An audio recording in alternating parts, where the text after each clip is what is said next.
Crime petrol season 4-এ আপনাদের সবাইকে স্বাগত জানাই। বিয়ে করবে আমাকে? আমি তোমাকে ভালোবাসি। আমি তোমাকে ছাড়া বাঁচবো না। তুমি যদি কথা না রাখো, যদি আমাকে ভুলে যাও? কখনো না, সব সময় তোমার সঙ্গে থাকবো। আমি তোমাকে ছাড়া বাঁচবো না। আমি তোমাকে ভালোবাসি। যদি আমাকে ভুলে যাও? কখনো না। I love you. কথায় বলে প্রেম করলে মাথা ঠিক থাকে না, আর প্রেমিক যদি যুবক হয় তাহলে হৃদয় পেছনে পড়ে যায়। থেকে যায় শুধুমাত্র লাভার মতো ফুটন্ত আবেগ, যাকে ভুল বোঝাবুঝি আর আক্রোশ আরো উত্তপ্ত করে তোলে। 21শে নভেম্বর 2010।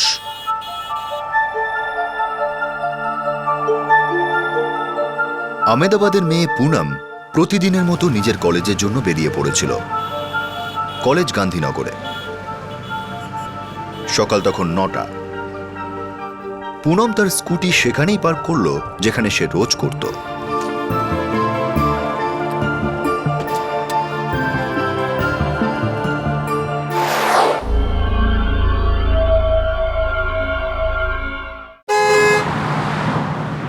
প্রতিদিনের মতো সেই স্টেট ট্রান্সপোর্ট বাসে উঠল যাতে করে সে গান্ধীনগরে যায়।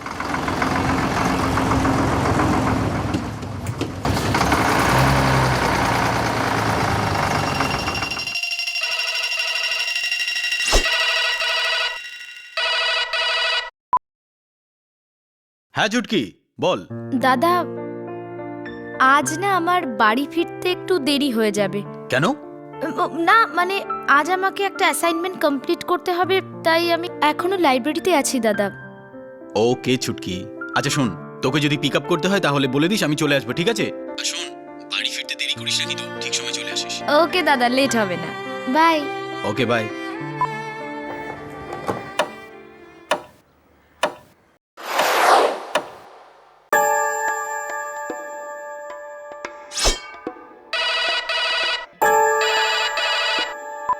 হ্যাঁ ময়ূর, বল। গৌরব, পুনম কোথায়? পুনম কলেজে। ওর কি একটা অ্যাসাইনমেন্ট ছিল বলছিল, ফোন এসেছিল। বলছিল যে ফিরতে নাকি একটু দেরি হবে ওর। এক কাজ কর, ও সেলফোনে ট্রাই কর না। 1.5 ঘন্টা ধরে ট্রাই করে যাচ্ছি, কিছুতেই ওকে পাচ্ছি না। নেটওয়ার্ক নেই হয়তো। ওর ফোন সুইচড অফ গৌরব। আচ্ছা আমি একটা কাজ করছি, ওর বন্ধু বান্ধবদের ফোন করে জিজ্ঞেস করছি, ঠিক আছে? ওকে। কি হয়েছে গৌরব? কিছু না, আসলে ছুটকির সেল সুইচ অফ বলছে। পুনমের দাদা তাকে ফোন করার চেষ্টা করে, কিন্তু তার ফোন সমানে সুইচ অফ বলছিল।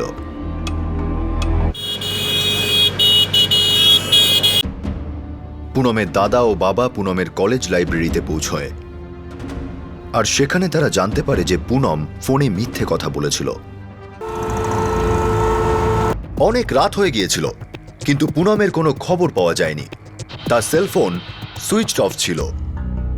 পুনম বাড়ির লোককে মিথ্যে কথা বলে কোথায় চলে গেল? না গৌরবদা, পুনম লাইব্রেরিতে ছিল না, ও তো আমাদের সঙ্গে ছিল। আর স্যার, বাসেও আমাদের সাথে ফিরছিল। তোমার সঙ্গে শেষ কখন পুনমের কথা হয়েছে? স্যার, আমরা হাইওয়েতে নামার পর যে যার বাড়িতে চলে যাই।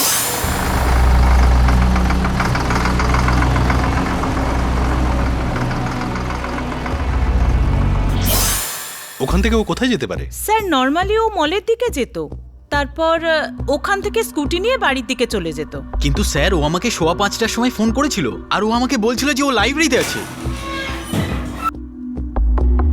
স্যার 5:15টার সময় যে ফোনটা এসেছিল সেটা এসজি হাইওয়ে থেকে এসেছিল স্যার। 6টার সময় পুনমের ফোন সুইচ অফ হয়, আর 5:45 ওর সেলে শেষ কলটা আসে, আর 5টার সময় ওর সেলে ওই নাম্বার থেকে ফোন এসেছিল। স্যার, ওই নম্বরটা আমার। অ্যাকচুয়ালি আমি ওকে 2বার ফোন করেছিলাম। আপনি কে? স্যার, আমি পুনমের হবু স্বামী। কিন্তু স্যার, আমার বোন আমাকে মিথ্যে কেন বলবে? আপনার বোন, তাই আপনি ওকে ভালো জানবেন। হতে পারে কোনো অশান্তি বা কোনো পারিবারিক ঝগড়া।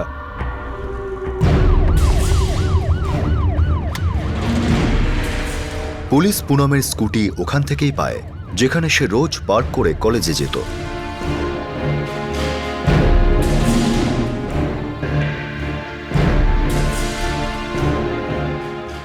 স্কুটি সঙ্গে নিয়ে যায়নি, মনে হচ্ছে অন্য কোনো প্ল্যান ছিল।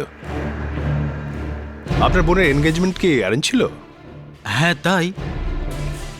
কিন্তু কেন? না, বলতে চাইছি এই এনগেজমেন্টে ও নিজে খুশি ছিল তো? আগের কোনো অ্যাফেয়ার কিংবা কোনো বয়ফ্রেন্ড? ময়ূর আর পুনমের এঙ্গেজমেন্ট 1.5 বছর হয়ে গেছে। মনসুখ ভাই আমার বহুদিনের পুরনো বন্ধু, আমরা একসাথেই কাজ করি। আর ময়ূর আমারই ছেলে। ময়ূরের আগে এক ডক্টরের সঙ্গে পুনমের বিয়ে ঠিক হয়েছিল, পরে যা ভেঙে যায়। আমার মনে হয়েছিল পুনম আমাদের ময়ূরের জন্য একদম একদম উপযুক্ত ছিল। আমি আগে কেন ভাবিনি? একটা কথা বলুন তো, ওই ডক্টরের সঙ্গে আপনার মেয়ের বিয়ে ভাঙলো কেন? ওকে অন্য কাউকে ভালোবাসতো? হতে পারে না। ও আমাকেই ভালোবাসতো। ডক্টরের আগে বা পরে যদি কেউ থাকতো তাহলে ও আমাকে অবশ্যই বলতো। আমরা দুজন একে অন্যের সঙ্গে সব কথা ডিসকাস করতাম। আমরা খুবই ফ্র্যাঙ্ক ছিলাম। আজ থেকে 3 দিন পর আমার জন্মদিন, 24শে অক্টোবর। ও বলেছিল তোমার জন্য স্পেশাল কিছু অ্যারেঞ্জ করব। আমাকে মিথ্যে কেন বলবে? তার মানে বলতে চাইছো নিজের বাবা মাকে ও মোটেই ভালোবাসতো না? নিজের দাদাকে, যাকে সে মিথ্যে কথা বলেছে, হাইওয়ে থেকে ফোন করছে আর বলছে যে এই সময় ও কলেজ লাইব্রেরিতে আছে, তারপর তোমার সঙ্গে কথা হয়, রাইট?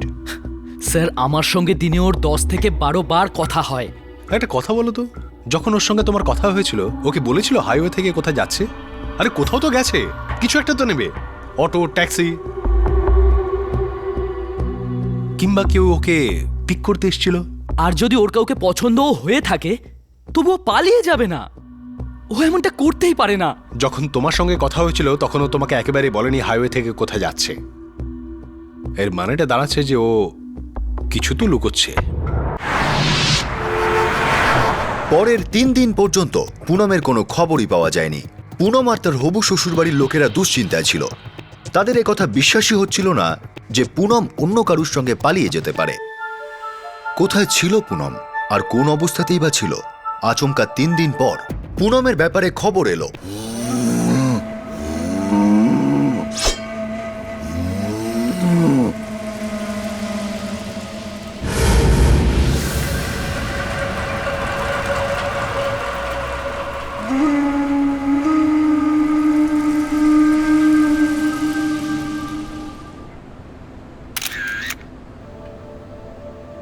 লাশটা পুনমেরই ছিল।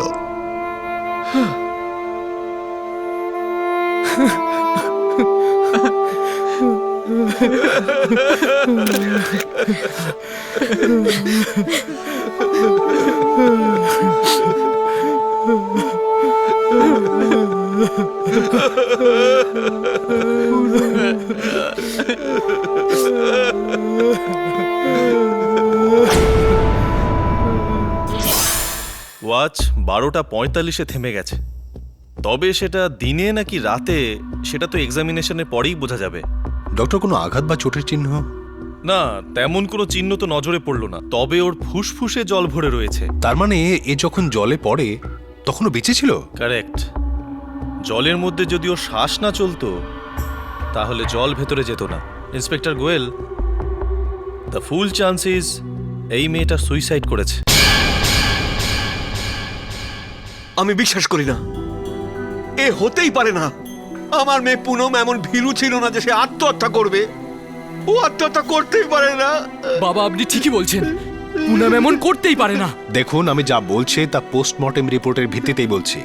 পুনমের বডি খুবই খারাপ হয়ে গেছে আর খুব শিগগিরই আমরা দ্বিতীয় পোস্টমর্টেমটা করাবো, এটা জানার জন্য যে ঠিক কোন সময়ে ওর মৃত্যুটা হয়েছে। আমি কিছুই বুঝতে পারছি না। কত খুশি ছিল। আরে কয়েকদিন আগে নবরাত্রিতে আমরা কত মজা করেছিলাম। ও বলেছিল আমি তোমার জন্য একটা সারপ্রাইজ প্ল্যান করছি। আর কি পেলাম আমার সারপ্রাইজ? এই সারপ্রাইজ পেলাম আমি, এই সারপ্রাইজ। দেখুন মিস্টার ময়ূর, আপনি নিজেকে সামলান। আমি আপনার বাগদত্তাকে হয়তো ফিরিয়ে দিতে পারবো না, তবে তার মৃত্যুর কারণ অবশ্যই অনুসন্ধান করব। আপনি নিজেকে সামলান।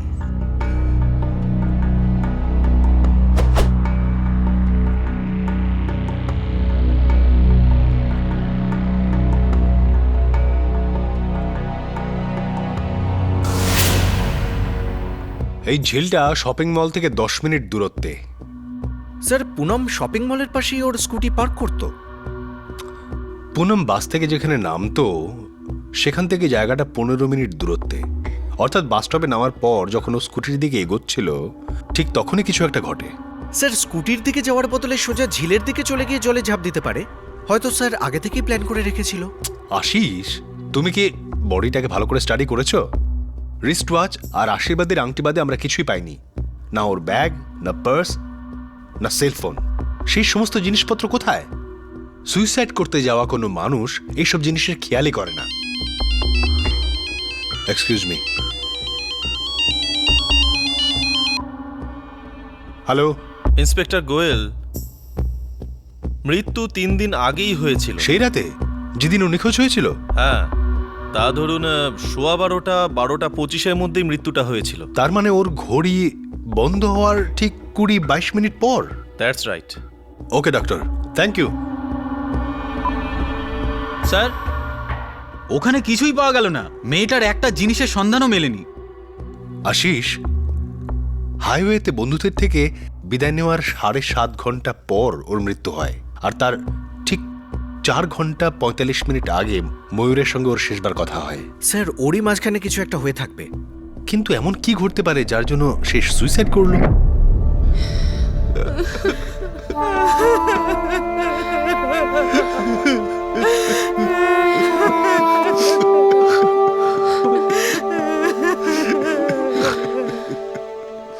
আত্মার কোনো বিনাশ নেই, এক শরীর থেকে অন্য শরীরে চলে যায়, অন্য জীবনে একাঙ্গীভূত হয়ে যায়। এই রিস্ট ওয়াচ আমি ওকে দিয়েছিলাম ওর লাস্ট বার্থডেতে,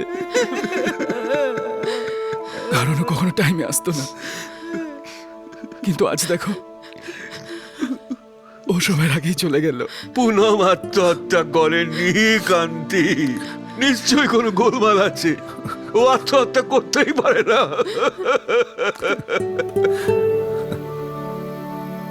পোস্টমর্টেম রিপোর্ট সোজা সাপটা আত্মহত্যার ইঙ্গিত দিচ্ছিল, কিন্তু পুনমের পরিবার এই বিশ্বাসে অনড় ছিল যে এটা আত্মহত্যার ঘটনা ছিল না। পুলিশ শেষ পর্যন্ত চাপে পড়ে যায় ও এই কেস মার্ডারের দিকে টার্ন নিতে থাকে। পুনমের লাশ উদ্ধার হওয়ার 2 দিন পর পর্যন্ত এই কেসকে রীতিমতো রোলার কোস্টারে তোলা হয়েছিল। একটার পর একটা রহস্য, সব জায়গায় শুধু কনফিউশন আর কনফিউশন। না স্যার, পুনমের কোনো বয়ফ্রেন্ড ছিল না। ময়ূরের আগে একজন ডক্টরের সাথে ওর এনগেজমেন্ট হয়েছিল, যা ভেঙে গিয়েছিল। এই ডক্টর কোথায় থাকেন? কোথাকার ডাক্তার, কিছু বলতে পারেন আপনারা? দেখুন, পুনমের খবর জেনে আমার খুব খারাপ লাগছে।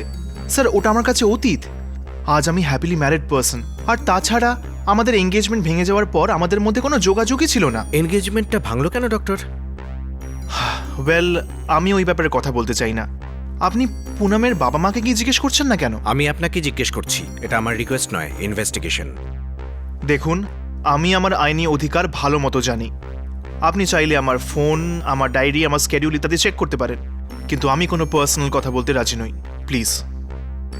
স্যার, ময়ূর ভীষণ ভালোবাসতো পুনমকে, সে ওর বাগদত্তা ছিল। ময়ূরের আর কোনো গার্লফ্রেন্ড ছিল? মানুষের পুনমের সাথে একই সময়ে? হ্যাঁ, এক সময় বা তার আগে। না স্যার, একই সময় তো কেউ ছিল না, তবে যখন আমরা হাই স্কুলে পড়তাম তখন একজন ছিল স্যার। কে? একটি মেয়ে ছিল স্যার। মেয়ে? Thank you. তার নামটা জানো?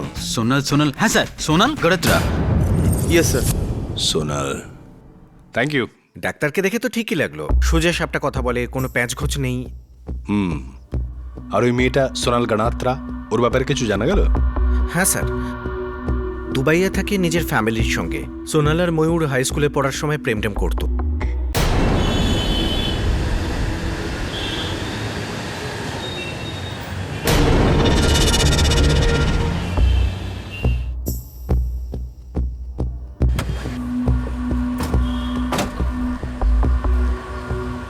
এই সোনালের ব্যাপারটা কি? সোনাল আমার এক্স, বহু বছর আগের।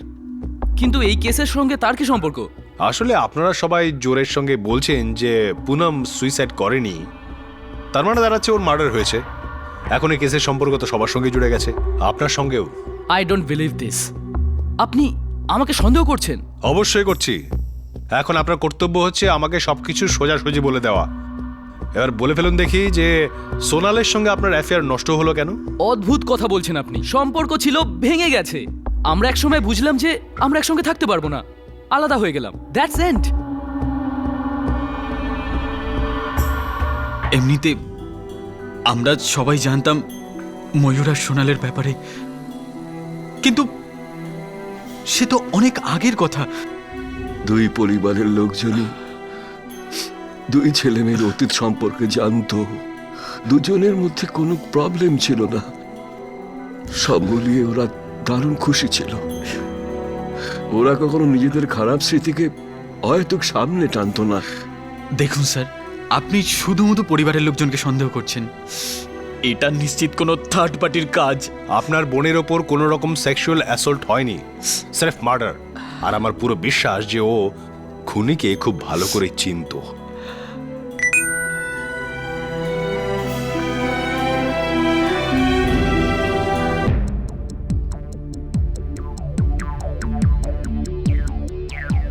স্যার আমাকে 10 মিনিট সময় দিন। 20 মিনিট নে, কিন্তু এই ময়ূর, পুনম আর গৌরবের ফেসবুক অ্যাকাউন্টের পুরো ডিটেলস আমার চাই। ফেসবুক হচ্ছে ইয়াং জেনারেশনের সবচেয়ে পপুলার সোশ্যাল নেটওয়ার্ক সাইট, অর্থাৎ ইন্টারনেটে আড্ডা। আর এই কেসের ফয়সালায় এই আড্ডা বিশেষ গুরুত্বপূর্ণ হয়ে দাঁড়ায়। স্যার আমি 3 জনের ফেসবুক অ্যাকাউন্টের পুরো ডিটেলস পেয়ে গেছি। স্যার ময়ূর নিয়মিত সোনালের টাচে ছিল? হ্যাঁ স্যার। ভুলটা তুমিই করেছো ময়ূর। যদি তুমি আমাকে তোমার জীবনে ফিরে পেতে চাও তাহলে তোমাকে আমাদের দুজনের মধ্যে একজনকে বেছে নিতে হবে, শিগগিরই বেছে নিতে হবে। স্যার এই 3 নম্বর মেসেজটা দেখুন। এটা তো ময়ূর তার বন্ধু হিতেনকে পাঠিয়েছে। ভাই হিতেন, তুই প্লিজ সোনালকে ফোন করে বল ও যেন আমাকে কয়েকদিনের জন্য ফোন না করে। স্যার এই হিতেনটা কাজের ছেলে মনে হচ্ছে। রাইট, ডাকো ওকে।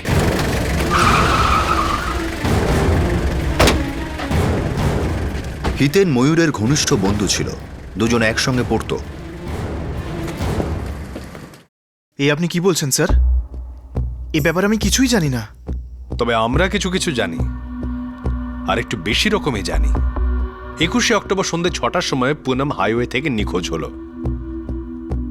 আর ওই হাইওয়েতেই সন্ধ্যে 6টার সময় তুমি আর তোমার ফোন হাজির ছিল। স্যার হাইওয়ে দিয়ে হাজার হাজার লোক রোজ যাতায়াত করে, হয়তো আমিও তখন সেই পথ ধরেই আসছিলাম। সে রেকর্ডও আছে আমার কাছে। সন্ধ্যে 7:30টার সময় তোমার ফোন ওই ঝিলের পাশে মজুদ ছিল যেখান থেকে পুনমের লাশ পাওয়া গিয়েছে। ওখানে তো হাজার হাজার লোক ছিল না? হয়তো তুমি গিয়েছিলে ওখানে পায়চারি করার জন্য। আখেরে তোমাকেই আমার সবচেয়ে বেশি সন্দেহ হচ্ছে, আর আইন আমাকে অধিকার দিয়েছে চাইলে আমি এক্ষুনি তোমাকে গ্রেফতার করতে পারি, যাতে বাকি জীবনটা একেবারে শেষ হয়ে যাবে তোমার। না না স্যার, স্যার প্লিজ আমাকে বিশ্বাস করুন। স্যার পুনমের সঙ্গে আমার সত্যি কোনো সম্পর্ক ছিল না। ময়ূর আর সোনালের সঙ্গে তো আছে। ময়ূর তোমাকে ফেসবুকে বলেছিল যে তুমি সোনালকে এটা বলো যাতে ও 2-4 দিনের জন্য তোমার সঙ্গে কথা না বলে। এবার কি তুমি বলবে যে ফেসবুক মিথ্যে? আসলে তুমি মিথ্যাবাদী হিতেন। স্যার ময়ূর চাইছিল না যে ওকে ঘিরে কোনো ডাউট তৈরি হোক। কি ধরনের ডাউট? না মানে স্যার, কি ধরনের ডাউট? ময়ূর ইনভলভড আছে স্যার। পুনমের নিখোঁজ হওয়ার পেছনে ময়ূরের হাত রয়েছে স্যার।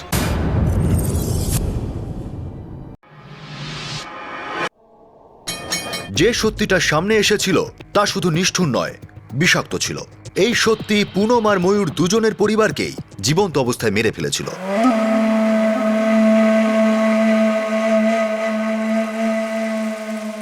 ময়ূর তোমার বন্ধু হিতেন যা কিছু জানতো সব বলে দিয়েছে।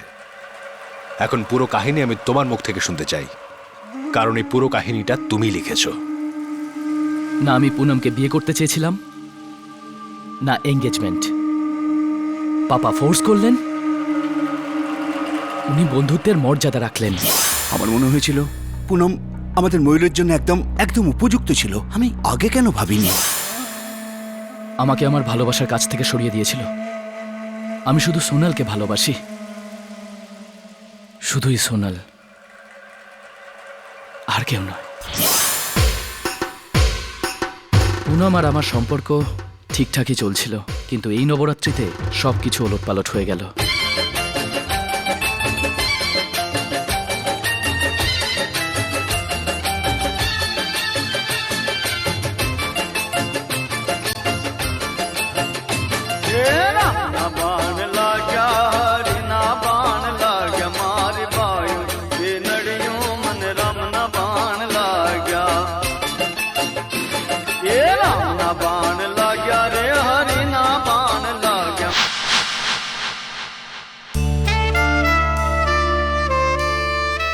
ওই নবরাত্রিতে হঠাৎ সোনালের সঙ্গে আমার দেখা হয়ে যায়। আমাদের 2 বছর পর দেখা হলো। 2 বছরে কিছুই বদলায়নি। আমরা দুজন ঠিক সেই আগের মতোই সিরিয়াস ছিলাম। আমরা দুজন শুধু একে অন্যের জন্যই জন্মেছিলাম। আমাদের এক হওয়ার সময়ও এসে গেছিল। Hello mister time to time, আমি আমার ঘড়িটা 10 মিনিট ফার্স্ট করে নিয়েছি, আর কখনো লেট হবে না, পাক্কা। পুনম, একটা কথা আছে, জরুরি। আমাদের সামনে পুরো জীবনটা পড়ে আছে মিস্টার ময়ূর। আচ্ছা বলো।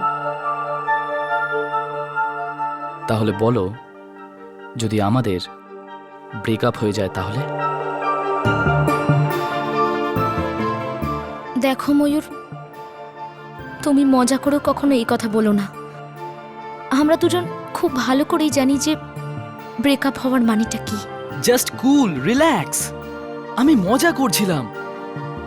তাও আমি একবার জানতে চাইছিলাম, যদি হয়ে যায় তো?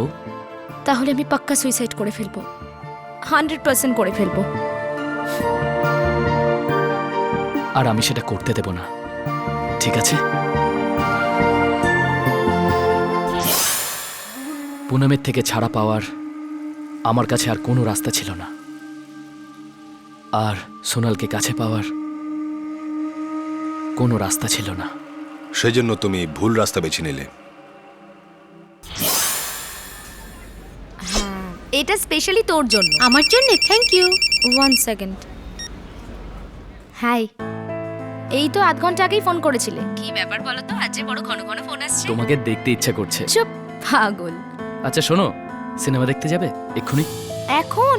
হ্যাঁ হ্যাঁ, এক্ষুনি। না বাবা, আমাদের এনগেজমেন্ট হয়েছে তো কি হয়েছে? জানো, যখনই বাড়ি ফিরি মাম্মি ড্যাডি ঠিক ঘুরিয়ে ফিরিয়ে জিজ্ঞেস করে কি করেছিস, কোথায় গেছিলি, কে কে সঙ্গে ছিল। তাই সিনেমা টিনেমা দেখতে হলে না আমাকে আগে বিয়ে করতে হবে। আচ্ছা লিসেন, একটা কাজ করা যাক, চলো এক্ষুনি গিয়ে বিয়ে করে ফেলি, তারপর না হয় ফুল সজ্জাটা আমরা সিনেমা হলে করব। চুপ পাগল। আচ্ছা বলো, কোন সিনেমা দেখার প্ল্যান আছে? যা হোক একটা। তাছাড়া সিনেমা দেখতেই বা যাচ্ছে কে? আমি না তোমার উদ্দেশ্যটা পরিষ্কার বুঝতে পারছি মিস্টার হবু বর। আমি বাড়ি চললাম, দেখা হবে বিয়ের পিড়িতে। আরে আরে শোনো, কথাটা শোনো, আমি মজা করছিলাম। আসলে হিতেন আমার সঙ্গেই বসে আছে, আর ওর কাছে সিনেমার 3টে টিকিট আছে, তাই প্লিজ তুমি তাড়াতাড়ি চলে এসো প্লিজ।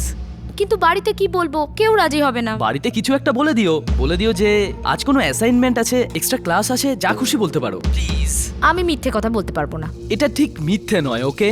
যে প্রেম করে সে এটুকু মিথ্যে বলতেই পারে। প্লিজ, আমি তোমার জন্য ওয়েট করছি। Poonam, I love you, please তুমি চলে এসো। ওকে, ট্রাই করছি। ওকে, সি ইউ দেয়ার।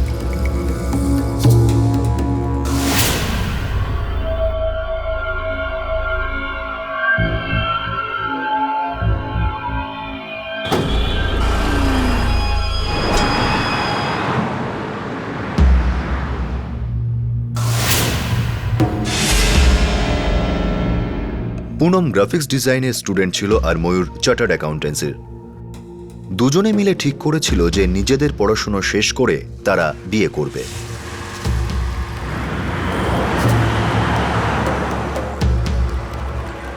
কিন্তু পুনমের কাছে এই কথাটা একেবারেই অজানা ছিল যে সোনাল আবার ময়ূরের জীবনে ফিরে এসেছে, আর ময়ূর তার জীবনের প্ল্যান বদলে ফেলেছে।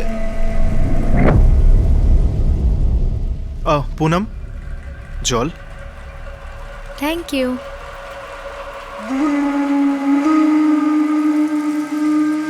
জলে ঘুমের ওষুধ মেশানো ছিল, কিন্তু পুনম কেনই বা তার হবু স্বামী ও তার প্রেমকে অবিশ্বাস করবে?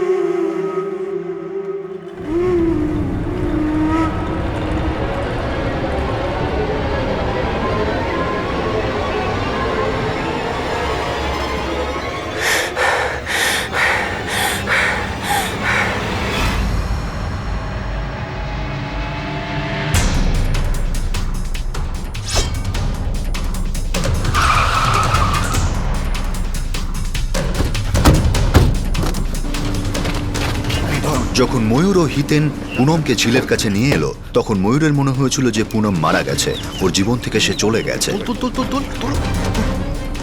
কিন্তু জীবন তখনও টিকে ছিল, যা ধীরে ধীরে জলের তলায় দমবন্ধ হয়ে শেষ হয়ে যায়। চল এই জিনিসগুলোকে হাইওয়ের ধারে কোথাও ফেলে দিই, কেউ জানতেও পারবে না। কি হলো? ও শিট, আমি ওর হাত থেকে ঘড়িটা খুলতে ভুলে গেছি। আমার মনে হয়েছিল ওর বডি কোনোদিনও খুঁজে পাওয়া যাবে না। সব ক্রিমিনাল এটাই মনে করে, কিন্তু শেষমেশ অঙ্কটা মিলেই যায়।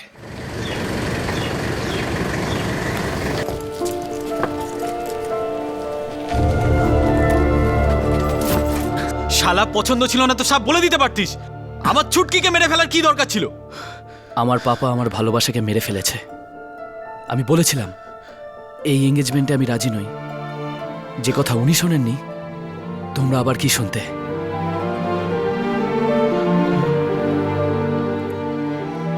জোর করা মোটেই উচিত হয়নি।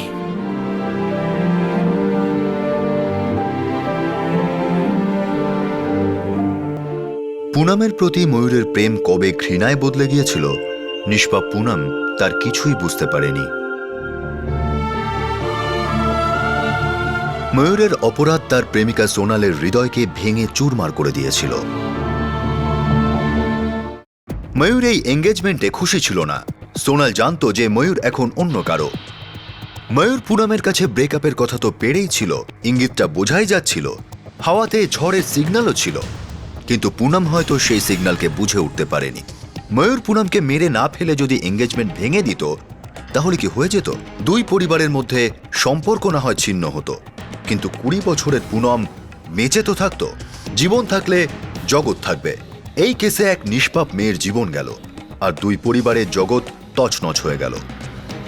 সব অপরাধ আভাস দেয়, কান খাড়া রাখুন, জীবন বাঁচতে পারে। আবার দেখা হবে।